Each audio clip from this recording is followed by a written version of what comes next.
আল্লাহ রাসূল বলেছেন যে হত্যা বাড়বে, খুন বাড়বে, হত্যা বাড়বে, হার্জ বাড়বে।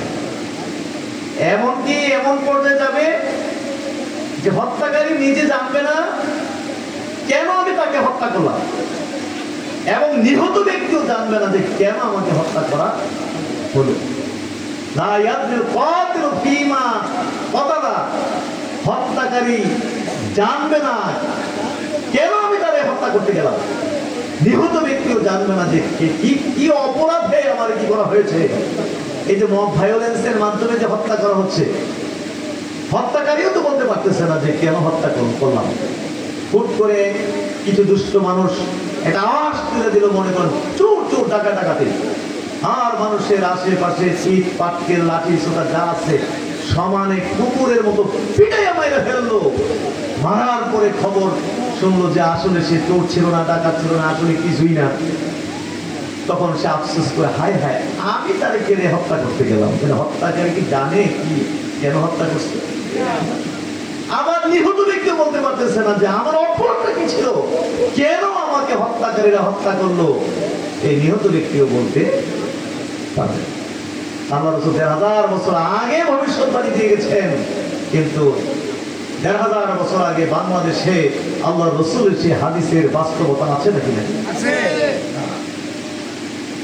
মানুষের মায়া দয়া তো কমে গেছে, গরু ছাগলের মায়া আছে, কিন্তু মানুষের কি নাই? মায়া।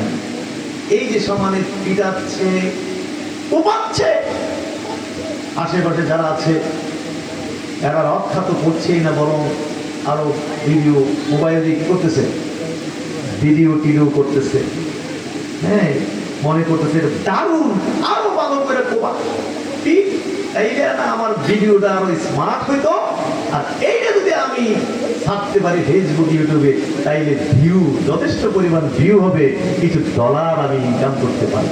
ইন্না লিল্লাহি ওয়া ইন্না ইলাইহি রাজিউন।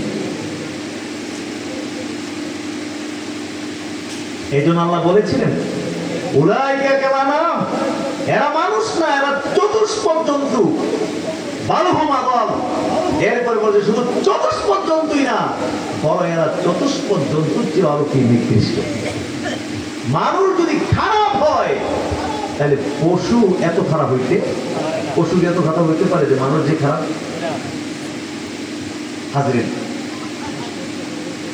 তাইলে এই যে নিরাপত্তা দিয়েছে ইসলাম অমুসলিমকে, জোরে কন্যা সুবহানাল্লাহ।